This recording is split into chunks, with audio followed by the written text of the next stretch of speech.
Welcome to another episode of Mission Compliance, unleashing growth potential for defense contractors. In today's episode, we continue down the road of understanding CMMC, its regulations, and controls. Up next is CM.L2-3.4.2, establish and enforce security configuration settings for information technology products employed in an organizational system. We'll break down what this control means, why it matters, and how it impacts your organization's cybersecurity posture. We'll also provide practical insights and strategies for achieving compliance and securing your systems effectively. So whether you're a defense contractor aiming to win more contracts or simply someone interested in bolstering your cybersecurity knowledge, you're in the right place. Turkey.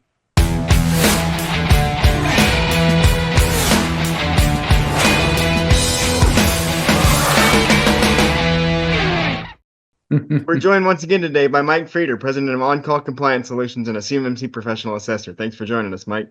Hey, always a pleasure, Roman.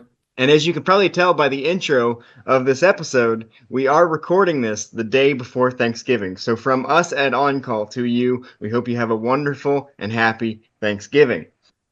On that note, Mike, this week we're talking about establishing and enforcing security configurations. We've talked in previous ones about setting these up and enforcing them. So here we go again talking about this. So jump right in for us. Why is this control important? Yeah, this is a very interesting control that I think is going to ultimately really give a lot of small and mid-sized businesses a big challenge. And hey, by the way, just before we dive into the control, I want to second that motion. One is, Thanksgiving here in America is tomorrow. And I think we would be remiss if we did not express just how thankful we are that you take the time to listen to this podcast. It's not like we get paid to do this. It's something that we really love doing because we love exploring a lot of our topics we do on YouTube much deeper.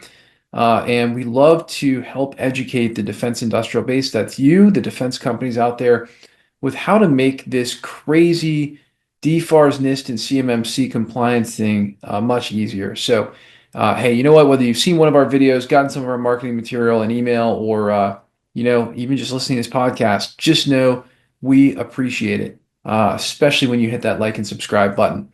It really makes our day. And you know what? We're thankful for you. All right, so back to control, establish and enforce security configuration settings for information technology products employed in organizational systems. Here's the deal. This control is a challenging control primarily because it's just not what you think it is. What is a baseline configuration? So again, in assessment point 1, we talk about determining if security configuration settings for information technology products employed in the system are established, aka are they documented? And it doesn't say define. If you look at a lot of the other controls, they will use the phrase define. And if you see the word define in an assessment point, what that means is that you need a piece of documentation or a policy that is defining what they're talking about. Yet, they don't say that here because there's another control where they're telling you to define the baseline configuration.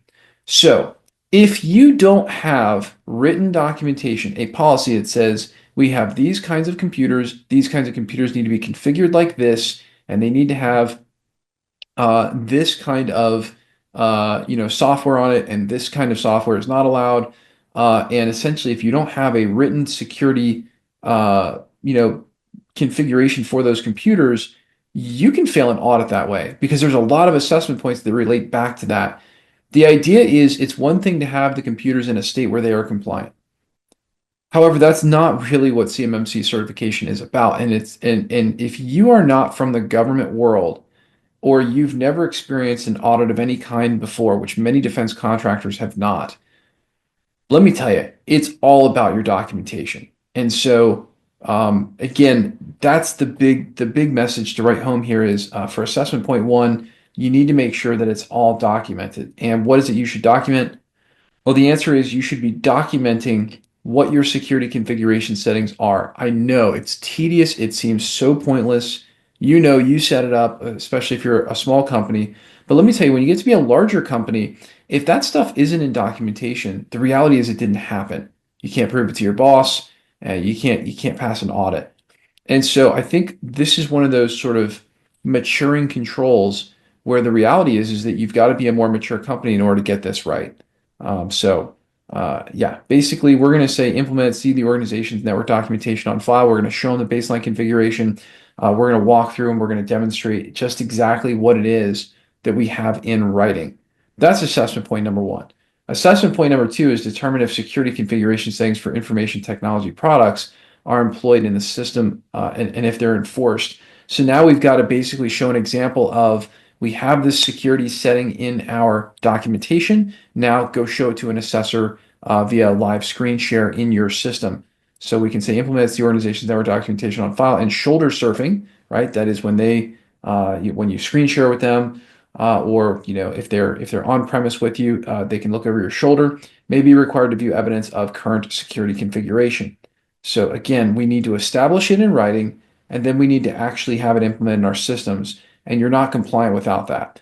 And again, that is a huge landmine to fall on. Ask me how I know, right? We've been through DIBCAG audits, and I promise they care more about your documentation than what is actually implemented. It's fascinating to me. But again, we've lived through the war zone, right, in terms of DIBCAG audits, and it is very real. They really do care more about the documentation in an audit than they do about what's actually set up in the system. So yeah. You jumped ahead of me on the second question. You didn't even let me ask about assessment points. Yeah, we can reverse that. We can reverse that. So why is it important? And there's going to be some head rolling going on, right? If you're a small to mid-sized business, or if you're an entrepreneur, or if you are, a person who is just I don't know, a common sense person, there's substantial difficulty in the way that these audits work, right? And the difficulty is, you're doing it, right? Maybe you even set it up yourself. That doesn't matter because an audit is all about proving what's there to someone else. And honestly, the way to prove, what's there to someone else is to show it in a policy. System settings are going to change dynamically. That's a fact. That's just kind of part of how it works. However, the documentation should reflect what it's supposed to be like, and then you can cross-check against it. So, why is this control here? It is here to demonstrate that these things have been thought through, documented, and then implemented. And when it comes to security, I gotta tell you, that is the way to guarantee security, or at least it's the closest thing that we really have. So as much as the small businesses may not want to be held accountable, all right, and I'm one of them, man. I'm happy to tell you it burns my bridges when I have to do things that are inefficient. I'll share with you a quick story. Roman and I actually have to have a policy in place, right, for this podcast. It's like two of us, right? It's me and him, and we shoot the podcast together, right? We still have to have a written policy that says that I will pre-approve and then post-approve content before it gets sent out into the internet, because there better not be any CUI in that content, and we have to review for that. I'm in the podcast, right? I'm in the podcast. I'm the owner of the company. I'm the president. I'm part of it. Doesn't matter. Still have to have written documentation and sign off stating that I reviewed and that there's no CUI and that it's safe. And by the way, on top of that, we then have to have another piece of that policy that says that we have a plan if a piece of CUI is accidentally published on the internet. Well, I'm never going to create CUI and go put it in a video. It's not going to happen. There's no reason I would ever do that. It's not even really like one doesn't carry over to the other, but we still have to have a written policy, right? We still have to have a plan to deal with it. And it's interesting because the size company that we are, we're a mid-sized company. We're not a small business anymore. And I think that I talk about the idea that compliance matures companies heavily. I think it's one of my favorite things. It doesn't change the fact that we also have to act like a mature company too. And I think it is, for sure one of the things that is really, really good that this control exists. At first you look at it, you bash your brains against the wall, you're like, why do I have to do this? Then you recognize, wait a minute, if I was, 500 employees, then I would for sure have to do this because, how else do you report back to your supervisors that something actually happened? It's got to be in writing. And when it comes to security, when it comes to, securing CUI, it doesn't matter how small you are. You have to secure it equally with everybody else in the defense industrial base. And if you don't, then that's a problem for national security. And that's really where all this comes from. So, yeah, it's very important, painfully important. It's annoying because nobody really likes to have to write a bunch of stuff down that they just did. But if you don't, then there's really no way it happened. I mean, Mike, you mentioned it. We had to create this document that had a signature line for you and a signature line for me, and everything's got to be approved by both of us. And it's like, well, both of us are here right now, so we still have to approve this, even though both of us are here. It's just something you got to do. Something you got to do to keep everything above board and safe. So. And I think that there's one more point of this, and it's a real inflection point for the business itself, right? You say to yourself, do I want to deal with this? Right? It's the same question a defense contractor has to ask, do I really want to be a defense contractor? I wish that that wasn't a real question, but these hoops you got to jump through are intense. Well, the answer is if you want to make money like a big company makes money, yeah, you're going to have to do it. If you want to make money like a defense contractor makes money, listen, there's a reason why there's $100,000 toilet seats in the White House because probably 50 people were involved in the compliance of that toilet seat. It's just how it works. Um, and again, we start getting into this issue of quality and the issue of quality and security. And quality and security are not inexpensive. They have to be on. Otherwise, the part fails or security fails. So there really is, there's a lot to consider there. But, trust me, my friends, this is not impossible. It's a written policy. You get the policy in place, you get your sign-offs and your procedures in place. Just like, after this podcast episode is done, I'll send Roman back a sign-off sheet saying it's approved and we can post it. And, there'll be a service ticket on that. It takes me a minute to do. And is it a pain? Yes, it is a pain. However, the reality is simple. You will fail a DIBCAC audit. You will fail a DCSA audit. And you will fail CMMC certification if you're not doing this. And if you're not doing these kinds of things, or you don't have systems in your company set up to do this level of auditing and accountability, that's what we help with. That's what we're here for, is to walk the small and mid-sized businesses through these processes so that they can understand. And in case you think you don't do marketing, we were told by an auditor that just because we have a website, we have to have those policies in place. So again, I'm getting into another control, but it's the same thing for your security configuration settings. You have to have those settings documented. You just have to. That's the rules.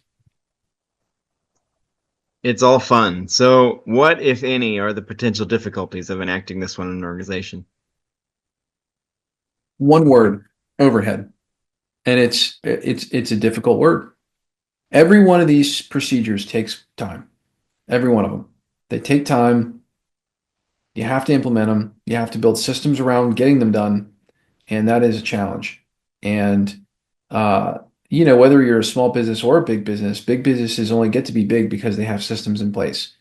You can't grow a big business with no systems in place. It just doesn't work like that. So I think from that perspective, the ones who will really have a challenge with this are going to be smaller. But a 500 person company may only need one IT guy, right? So the one IT guy has got to be really disciplined about putting in change control, not just changing the settings, all kinds of stuff. I mean, it's like, you've just got to document after document after document and be able to show those examples. So I think that it's, the great difficulty with a control like this is getting your company into the pattern of really documenting everything and then making sure that documentation actually lines up with what you're doing. And, nobody likes to be a paper pusher, but at the same time, you got to be compliant. And I will guarantee you this, when you go back through your systems, as we do all the time, as you go back through your systems and you compare it to the documentation, you will find things every time.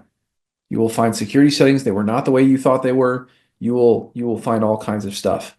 We went through an exercise on multi-factor authentication with one of our systems, and we thought multi-factor authentication wasn't working properly, but it turned out to be a Google Authenticator wasn't enabled for a couple of our users. They were doing MFA via email.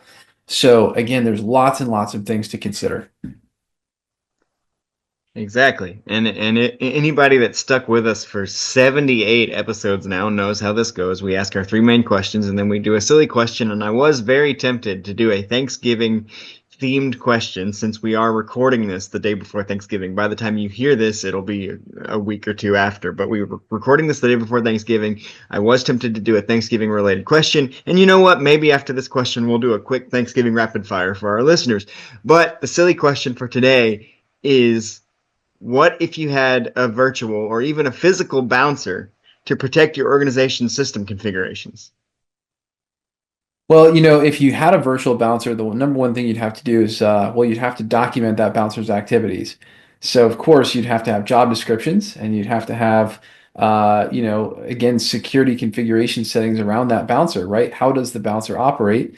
And, what are that bouncer's parameters? What is that bouncer allowed to access? And what is that bouncer actually securing against? Does the bouncer have a uniform? Do we have the uniform documented? All kinds of really fun stuff. But ultimately, if you think about things like a firewall is basically a bouncer. It bounces out traffic that doesn't belong there. So, in much the same way, we would just need to really document the bouncer's activities, and we would need to make sure that the implementation of that bouncer is actually correct. Ha. All right, there you have it. And just as I promised a minute ago, in honor of Thanksgiving, which is my personal favorite holiday, Mike, I'm gonna do a rapid fire with you. I'm gonna ask you a couple of popular Thanksgiving side dishes, and you tell me if they're a yes or a no for you. All right, let's go. All right. First up, stuffing, Love it. sweet potatoes. If there's marshmallows on top. There you go, mac and cheese. Who doesn't love mac and cheese? Weird people. Pumpkin pie. I'm not really a huge pumpkin pie guy, but I like pumpkin spice. I would agree with you there. It's more of a texture thing for me. It's the same thing with pecan pie. I like pecans, but just the goop in the middle of the pecan pie is not for me. If you put enough whipped cream on the pie, I'll eat it. Let's see. Deviled eggs. Love them. Oh yeah, that's good with a little olive on top. Oh, I'm not even a big egg person, but I love deviled eggs. Like I don't go in for scrambled eggs very often, anything like that. And one of the most controversial, we'll end with this one: cranberry sauce. ooh, not a cranberry guy. I love cranberry sauce. So there you have it. That is our Thanksgiving rapid fire, and that is a great way to wrap up this episode. And as I said, that wraps up another episode of Mission Compliance. We hope our discussion today has provided you with valuable insights, practical strategies, and inspiration to navigate the ever-evolving world of defense. We'd like to thank Mike for joining us and providing us all this information about protecting your systems and his preferences about Thanksgiving. Thanks, Mike. Hey, awesome, and happy Turkey Day, everybody. Happy Turkey Day. But the conversation doesn't end here. We encourage you to continue exploring these topics and connect with us via our social media channels. Share your thoughts, ask questions, and engage with fellow listeners using the hashtag Mission Compliance Podcast. If they haven't already, what should they do, Mike? Well, first off, they got to like this episode. It was a good one. I'm just kidding. And then, of course, subscribe. Man, tell your friends about it. Let me tell you, if you are in the defense industry and you've got other folks that you know at companies that are in defense, we know you guys are all struggling with CMMC right now.